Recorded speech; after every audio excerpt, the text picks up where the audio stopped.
We're Here Coastal Bend is proudly brought to you by NEC Co-op Energy.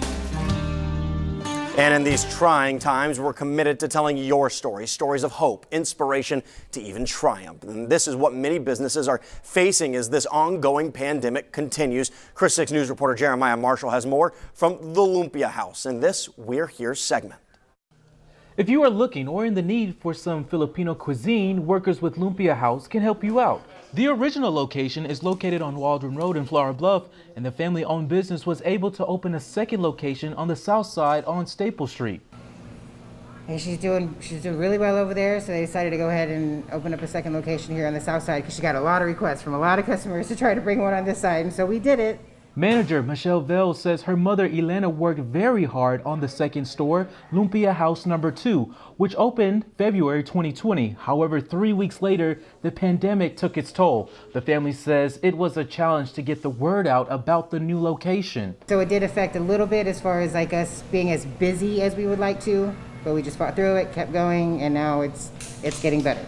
The team says throughout it all, they were still here for the community, ready and open for business, and will continue to be. Workers say face masks and social distancing are still required as of now because they want to continue to protect their workers and customers. Our restaurant owners know it is hard, and it's definitely a tough business to run, but I mean, it's amazing to know that people enjoy our food, people enjoy just coming here. We have a lot of people that love the atmosphere and just the people itself. In this segment of We're Here, I'm Jeremiah Marshall. Coming up, from tack to feed, some local kids will have the chance to learn all about horses this summer. We'll tell you where after the break.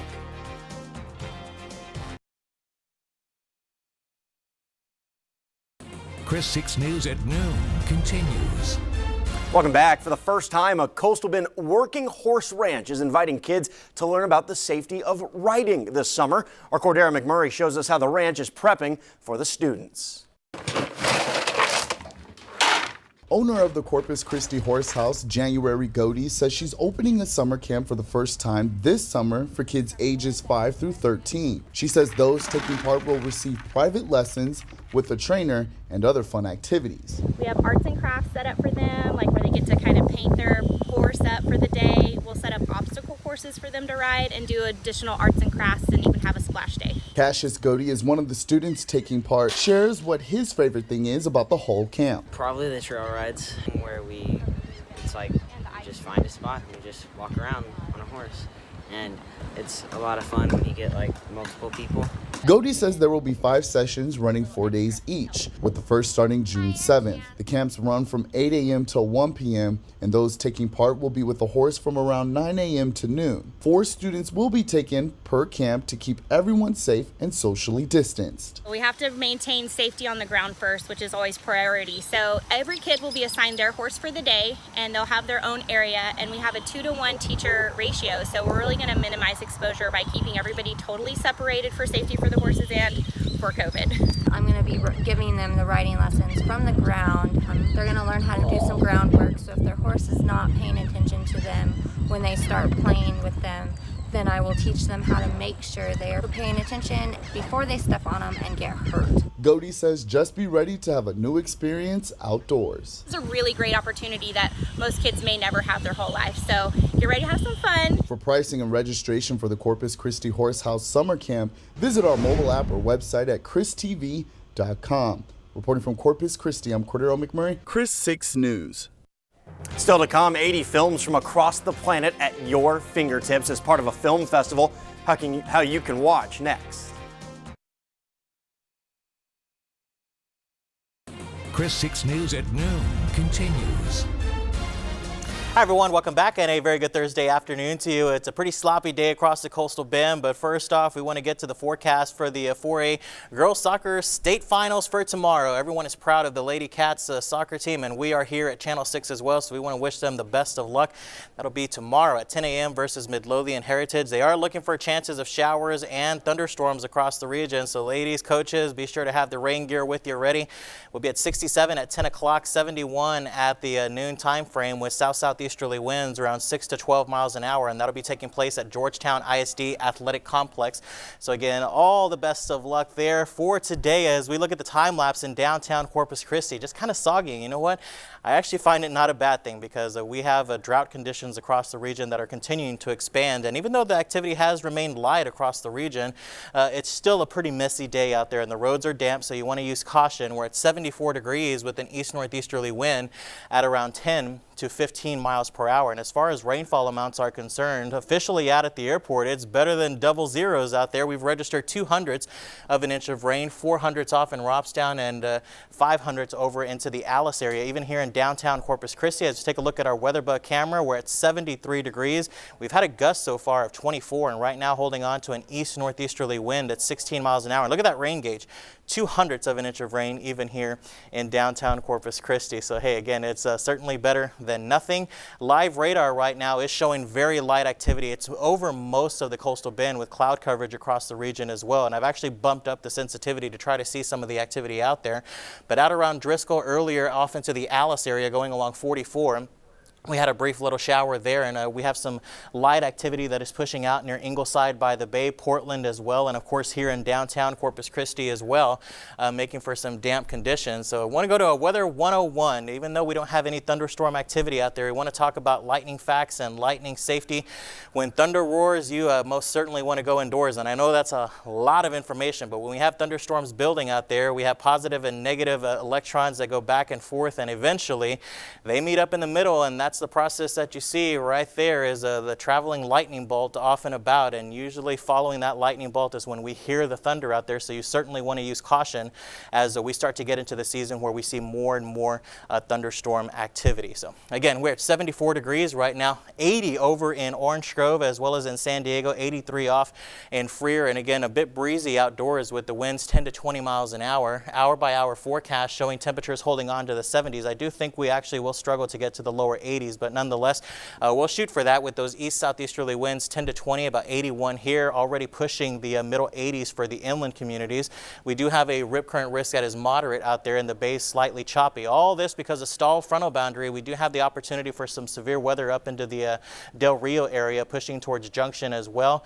And cooler temperatures up to the north will eventually push into the region here as we go into early Saturday, and that's when we can expect those cooler temps to arrive. But 84 tomorrow, 70 on Saturday, 54 and 67 on Sunday, and we remain with cooler temps as we go to early next week. Jeff.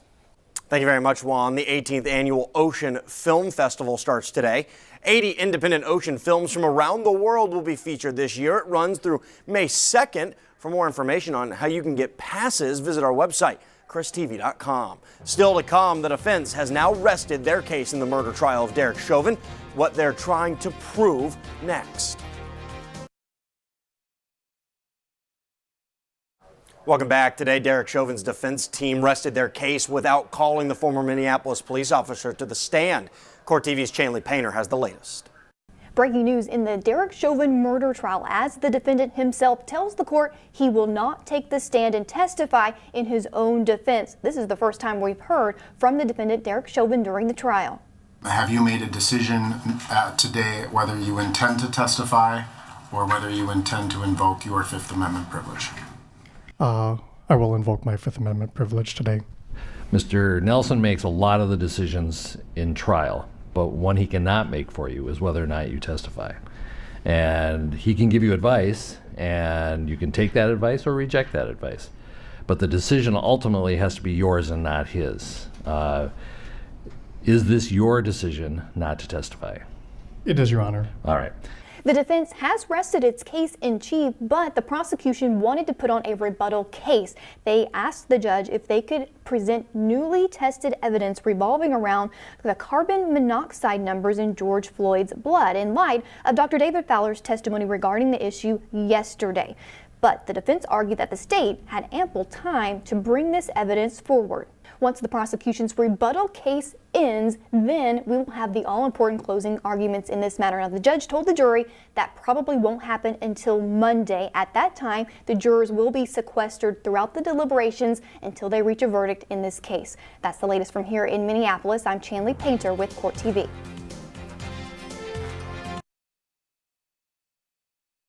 Welcome back. We here at Chris 6 News, we're committed to helping local businesses bounce back during these tough times. And you've seen it by now. We call it the rebound. As part of our mission, we've partnered with the Buccaneer Commission to give 3 local food truck vendors the chance to set up at the Buck Days Wings Over South Texas Air Show, all free of charge. All you have to do is fill out the entry form at christv.com/contest to be entered into a random drawing. The air show, May 1st and 2nd at the Corpus Christi Bayfront. For our KZTV viewers, thanks for joining us today. If you're watching us here on Chris, stay tuned for another half hour of news and weather right after the break.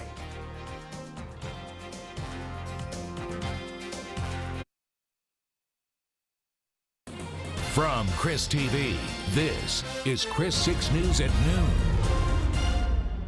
Good afternoon. Thanks so much for joining us. I'm Jeff Dubroff. Developing right now, we continue to have news off the coast of Louisiana. The U.S. Coast Guard has recovered the body of one of the missing sailors from a commercial ship that capsized. 12 people remain unaccounted for. The Corpus Christi Air Wing of the Coast Guard has 1 crew on duty in the search. They're being rotated daily. Today, the 4th crew will arrive to continue the search. So far, the Coast Guard has searched more than 1,400 square miles of the Gulf. The commercial lift ship capsized 8 miles south of the coast of Louisiana on Tuesday. Now to the latest COVID-19 numbers in Nueces County. Health officials reporting 1 more COVID-19 related death. The patient who died was a woman in her 30s who suffered from heart disease. Her death makes it 762 people who have died from the virus. The county also reporting 52 new cases, pushing the COVID case count to nearly 40,700. Just over 38,700 people have recovered so far. And we continue to keep track of the latest cases throughout the coastal bend. To see the numbers in your area, just visit our website, christv.com. There are several opportunities to get vaccinated if you're looking to do so. Right now, there's a clinic at the Richard Borchard Fairgrounds in Robstown. First and second doses of the Moderna vaccine are being offered. Also, the clinic at the La Palmera Mall will be open to walk-ins on a first-come, first-served basis for the remainder of the week. Not that bad. That's it? Is it done? I'm telling you. For real, that was it? Oh. A mobile COVID-19 vaccine clinic stopped on the Texas A&M Kingsville campus yesterday to give students their Moderna shots. The clinic plans to roll back onto campus in 28 days for students to get their second dose. The pause on the Johnson & Johnson vaccine is expected to last at least 10 days. This after 6 women developed blood clots after receiving the vaccine. Our Victoria Balderrama spoke with a local doctor about the risk. I'm just skeptical about Johnson & Johnson because I've heard different things about them. The Texas Tribune reporting 500,000 doses of the Johnson & Johnson vaccine have been administered in Texas as of April 14th. To date, there has been no reported cases of blood clots in Texas following the vaccine. However, blood clots are not unheard of. I can kind of relate to being kind of scared of getting a blood clot, I guess, because my mom had it after she gave birth to my youngest brother. She was in the hospital for months. Dr. James Mobley, health authority for San Patricio County, says this type of blood clot is called a cerebral venous sinus thrombosis, or CVST. A vein that clots in the brain, and that's very, very rare, but it's very severe too. Basically, it will cause a stroke. He says this type of blood clot happens to roughly 1 in 100,000 to 1 in a million people. But if within 2 weeks of receiving the shot, you begin to feel possible side effects, you should call 911 immediately, says Dr. Mobley. If someone has these symptoms, unusual headache, difficulty with speech, difficulty moving their limbs, anything like that, call 911, get checked out. Very, very important. Time is brain. Dr. Mobley says while the drug is under review by the CDC, he suspects the reason women are experiencing these blood clots is related to platelets. Generally, women are more likely to have blood clots, but I've not seen any work on why in particular these are. The relationship seems to be with platelets. The CDC conducted a meeting in which the advisory panel debated possible next steps in the administration of the Johnson & Johnson vaccine. It was decided they do not have enough information to make a recommendation. The Johnson & Johnson vaccine will remain paused as the investigation continues. To see the full interview with Dr. Mobley, visit our website, kristv.com. Reporting in Corpus Christi, Victoria Valderrama, Chris 6 Sunrise. According to the CDC, about 5,800 people who were fully vaccinated against COVID-19 still caught the virus, some of them getting seriously ill and 74 people passing away. The CDC says it's not unexpected. The vaccines are not 100% effective. Doctors will be taking samples from cases like these to study who may be the most susceptible despite being vaccinated. A new study is underway to determine if a wearable smartwatch can be used to test for things like COVID-19 or the flu. Apple has teamed up with the University of Washington and the Seattle Flu Study to determine if an Apple Watch can be used to detect respiratory illnesses. The study is expected to take up to 6 months to complete. Nueces County Animal Services is sponsoring several rabies vaccinations clinics this week. The event will be low cost and open to anyone hoping to get their pet vaccinated. The first day of vaccinations already taking place in Agua Dulce and Banquete, but don't worry, you still have a chance to stop in this Saturday from 9 a.m. to noon at the Bishop Community Center or from 1 p.m. to 4 p.m. at the Driscoll Community Center. An extra clinic is Sunday at the Blunzer Fire Station from 10 a.m. to 3 p.m. Time now for a look outside. Let's send it over to meteorologist Juan Acuna. And Juan, finally getting, I think, some much needed rain. Much needed rain. It's not a whole lot across the area, unfortunately, but hey, it's certainly a better than nothing. And the latest drought monitor was released earlier this morning. It's not a whole lot different compared to the last one that came out last Thursday, but nonetheless, it is still showing some extreme drought over western portions of Nueces County. Most of our inland communities have that extreme drought across the region, if not severe. And then right along the coastline, most of us are into the moderate category. No matter how you look at it, we need some rainfall, even off into the watershed off to the west, so near Laredo, and they have some exceptional drought going on. That's as high as it goes on our map right there. So we need the rainfall. Again, a soggy day today. Our lake levels are continuing to be a bit dismal out there. Lake Corpus Christi, these were updated this morning as well. 43.8%, 32.8 out at Choke Canyon. So we have a combined capacity of 35.9. It's still holding on to stage 1 water restrictions, but we are inching closer and closer towards stage 2. So we are in need of some of this rainfall. Again, showing some of those rain droplets on the lens there. This is over on I-37 and Suntide, where we're at 73 degrees and registering 2/100ths of an inch of rain at that location. Some good news all across the Lone Star State this afternoon. If you have travel plans, you're certainly going to run into some clouds and also to some showers, where we do have an opportunity for some severe weather up into the hill country region just to the east of San Angelo. They're pushing closer to Marble Falls, but 65 over in San Antonio. I've bumped our high down just because of the cloud coverage and the drizzle, so we'll go about 77. Cloudy, some isolated showers and thunder showers, and then for tonight, still holding on to some mist, fog, drizzle, kind of a repeat of this morning as we bottom out at 71 degrees. But if you're wanting some of the cooler air, there is certainly some on the way. All the details on that coming up in just a bit. Jeff. Thank you very much, Juan. Right now, the Cal Allen Lady Cats soccer team on the road to Georgetown. That's where tomorrow's Class 4A state championship game will take place. Some light rain did not dampen the spirits at Cal Allen High School this morning, where the team got a massive send-off. You can see lots of fans and students were on hand to show their support. And yes, the tradition you saw, taking that yellow school bus, continues. They once again turned down the opportunity to ride in a nice charter bus, but this team says you have to go with what's been working all year long. These girls want to continue riding the yellow dog. They just feel like it is part of what we do, and why not continue doing what we're doing? And it's part of that superstition. I think we have some good luck on the bus, and it's kind of just our good luck charm. I would certainly say so. Got to stick with it. The Lady Cats will take on Midlothian Heritage tomorrow morning at 10 o'clock. For the 4A state title. I'll be at the game, bringing live updates online, and we'll be live at Chris 6 News at noon tomorrow. We'll have highlights and furthering our storyline throughout the evening on Chris 6 News. We want you to send us your Cal Allen spirit. Send us your picture showing your spirit for the Lady Cats as they head to that championship game. Just send them to our Facebook page. There's a post pinned on the top of the page. We might even use them on air. Future first responders in training during the pandemic. How they learn is changing, and for the Corpus Christi Fire Department cadets, it's all happening as they learn.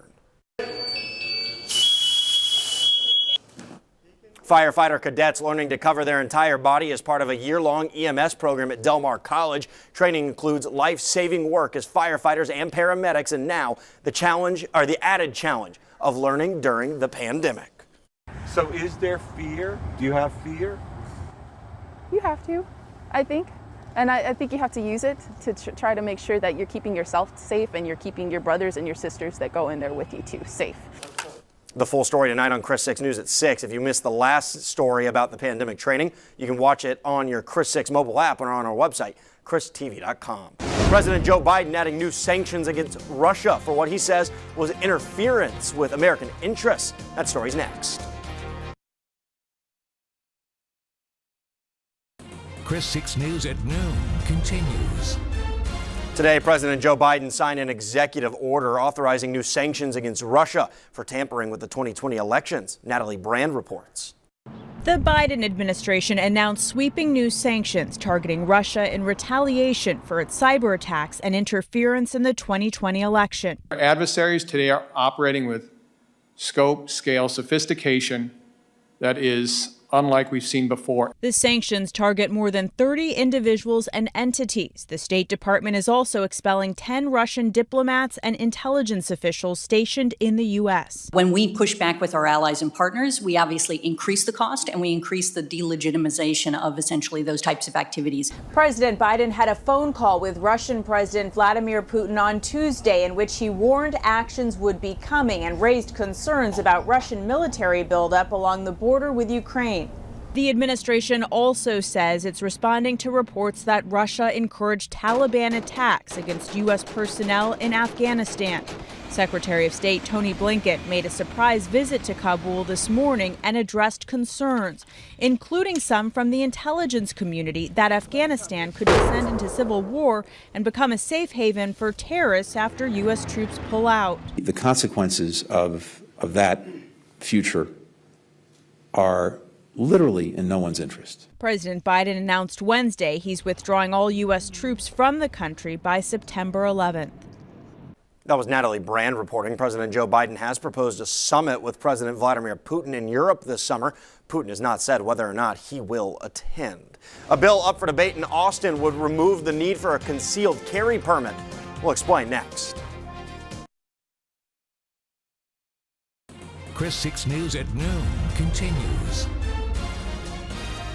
It's certainly a welcome sight to see a little bit of some light rain across the region for today as we start off with our time lapse. This one over in Northwest Boulevard over into Cal Allen.